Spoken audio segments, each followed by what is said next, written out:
गलती एक इमोशनल कहानी। एक बुजुर्ग को अपने घर की स्थिति ठीक ना होने के कारण एक घर में खाना बनाने का काम करना पड़ा। जानिए क्यों लगा उन पर चोरी का इल्जाम। मेरा नाम रजनी है। मेरी शादी रवि से 1 साल पहले हुई थी। रवि एक बड़े शहर में अच्छी नौकरी करते हैं। ऑफिस की तरफ से ही हमें एक अच्छा फ्लैट मिला है।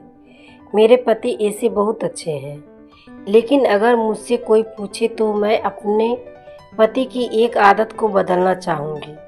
उनमें थोड़ा ज़्यादा ईगो आ गया है।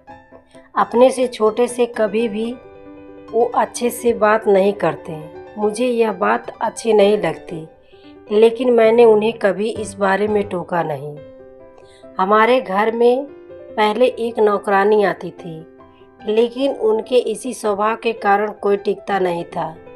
उनका कहना था कि अगर ऐसे नहीं कहेंगे तो कोई आजकल कोई काम नहीं करता। शायद उनका यह स्वभाव उनके ऑफिस के अनुभव से आया होगा, क्योंकि उन्हें काम पूरा करवाने बहुत प्रेशर रहता है। इस कारण उनके स्वभाव में यह कठोरपन आ गया है। अब फिर मैंने नए काम करने वाले की तलाश शुरू की। बड़ी मुश्किल से कुछ दिनों बाद घर पर ही एक शख्स आए। उन्होंने अपना नाम कालू बताया था। उम्र उनकी 55 साल की थी। उन्होंने कहा कि उन्हें कहीं से पता चला कि यहाँ काम है। मैंने पूछा किसने बताया। वो बोले कि अभी उनका नाम याद नहीं आ रहा। मैंने कहा कि आप खाना बना लेंगे। उन्होंने कहा कि हाँ, मैं अच्छा खाना बनाता हूँ, आपको कोई परेशानी नहीं होगी। शुरुआत में मेरा मन नहीं माना, क्योंकि वो किसी की पहचान से नहीं आए थे, लेकिन फिर मैंने सोचा कि शाम को उनसे मिलवा देती हूँ। शाम को जब वो घर आए तब मैंने कहा कि कोई काम करने के लिए आया है। उन्होंने भी यह कहा कि क्या उसे जानती हो। मैंने कहा कि नहीं। वो कालू से मिले। पूछा कि पहले भी काम किया है। वो बोले हाँ साहब। उनकी उम्र के चलते उन्होंने भी यही सवाल पूछा, तुम खाना वाना बना लेते हो। वो पहले से ही थोड़ा घबराए हुए थे। कहा कि साहब बना लूँगा, ठीक है। उन्होंने कहा और कहा कि साफ सफाई से खाना बनाना और छुट्टी नहीं मिलेगी। रोज़ रोज़ का नाटक नहीं चलेगा कि तबीयत खराब है या घर पे कोई बीमार है।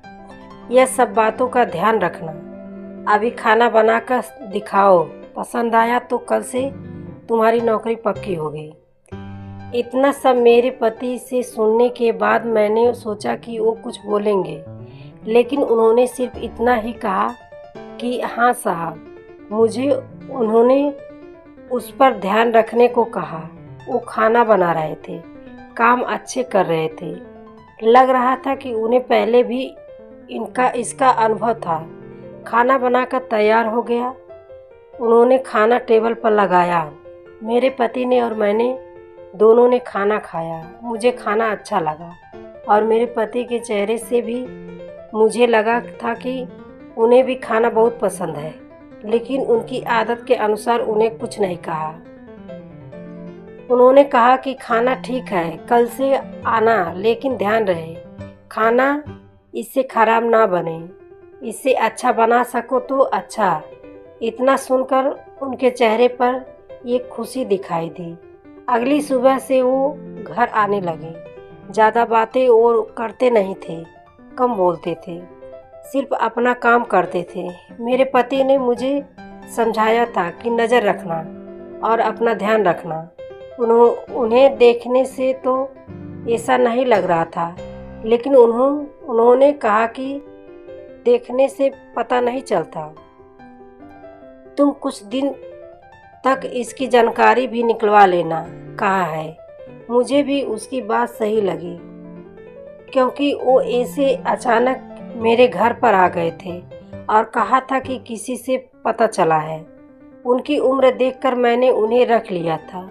मैंने उनसे उनकी पहचान पत्र मंगवाया था। उन्होंने लाकर दे दिया। 1 से 2 दिन में मुझे लगा कि ठीक ही है। करीब 5 दिन काम करने के बाद उन्होंने मुझसे एक दिन कहा कि मैडम थोड़े पैसे एडवांस मिल जाते तो अच्छा होता, मुझे ज़रूरत है।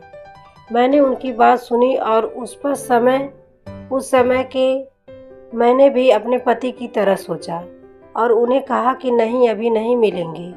आपको पहले ही उन्होंने सारी बात बताई थी और मैं साहब से पूछूंगी, ऐसा कहकर मैंने उनकी बात टाल दी। रवि अगले दिन कहते हैं कि उनके ऑफिस के कुछ दोस्त घर पर शाम को खाना खाने वाले हैं। उन्होंने कालू से कहा कि उनके दोस्तों के लिए कल स्पेशल खाना बनाना होगा। उन्होंने कहा ठीक है साहब। शाम उनके दोस्त और उनकी फैमिली भी घर आए। 3 दोस्त के साथ उनकी पत्नी और बच्चे भी थे। खाने में 4 से 5 तरह के पकवान बने थे। सबने खाना बड़े चाव से खाया और तारीफ भी की। खाने के बाद हम सब बैठे बातें कर रहे थे। कालू अपना काम खत्म करके जाने की तैयारी कर रहे थे। तभी उनके एक दोस्त का मोबाइल नहीं मिल रहा था। मोबाइल महंगा था, साथ ही उसमें ऑफिस के ज़रूरी नंबर और इमेज भी थी, इसलिए वो थोड़ा परेशान हुए। सभी जगह ढूंढ लिया, बच्चों से भी पूछा, लेकिन नहीं मिला।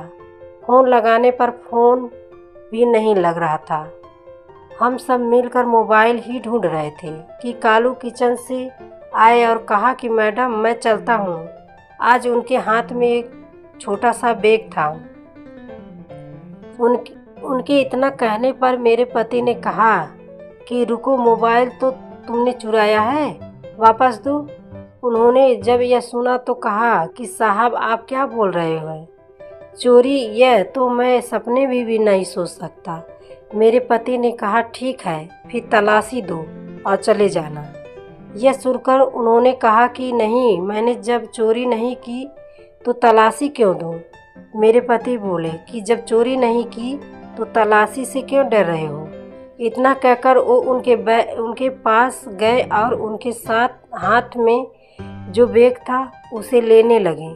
कालू ने बैग पकड़ा और कहा कि साहब छोड़ दीजिए, इसमें मोबाइल नहीं है। मेरे पति को गुस्सा आ गया। कहा कि एक तो चोरी करता है, उस पर भी आंखें दिखाता है, छोड़ बैग। उन्होंने उसका बैग छीना और उसकी तलाशी ली। उसमें मोबाइल नहीं था बल्कि खाना था। मेरे पति बोले कि तुम खाना चोरी करके ले जा रहे थे। कालू की आंखों से अब आंसू आने लगे।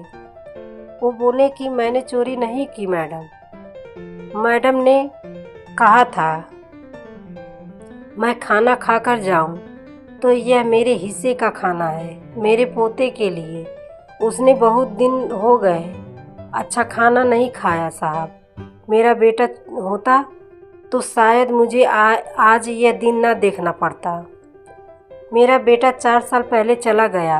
एक इकलौता बेटा था। घर में अब मैं ही हूँ।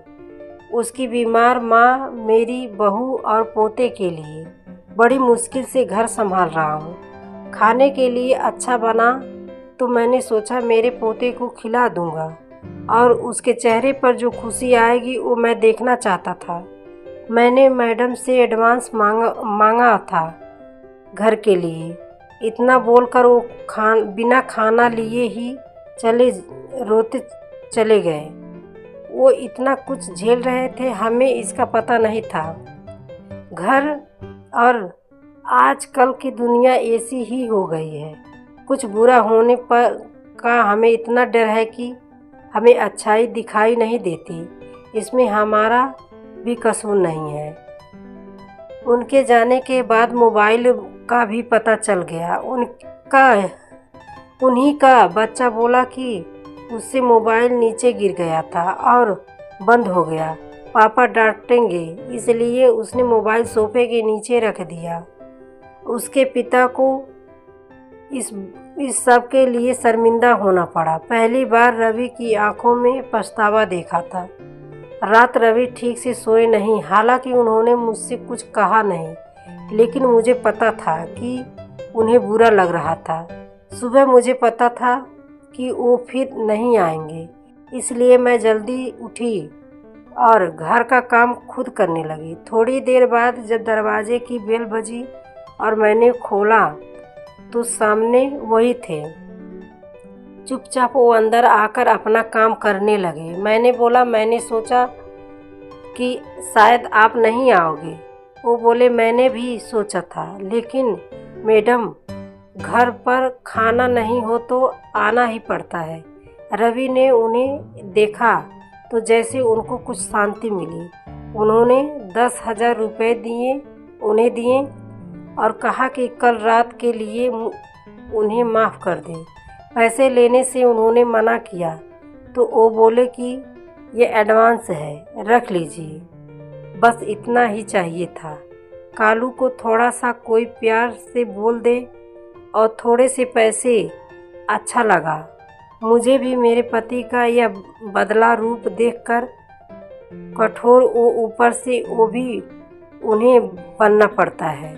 अंदर उनके भी एक नरम दिल इंसान ही है। आपको ये कहानी कैसी लगी हमें कमेंट करके ज़रूर बताएं। इसी तरह की अच्छी कहानियाँ यहाँ सुन सकते हैं। आपको स्टोरी पसंद आई हो तो लाइक करके चैनल को सब्सक्राइब जरूर करें। धन्यवाद।